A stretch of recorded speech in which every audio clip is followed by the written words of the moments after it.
Gates open, that up and racing. Prince Carlo running by the rail. Long Ranger in between runners.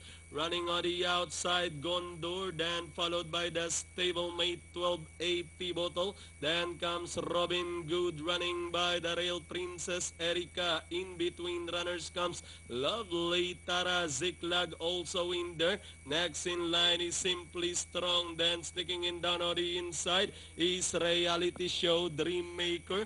Followed over now by entry number 2, and that's Dancing Slew.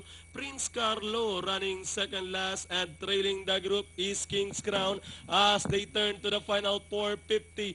Long Ranger this time by about 2 lengths. Gondor is on the outside. Princess Erika is running by the rail.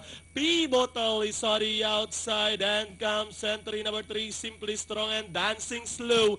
With the last 150 more to run, Long Ranger, Gondor is on the outside, and Pivotal by the rail, Dancing Slow. And finally, it's going to be Long Ranger close between Dancing Slow and Gondor. Then comes Pivotal, Simply Strong, Dream Maker.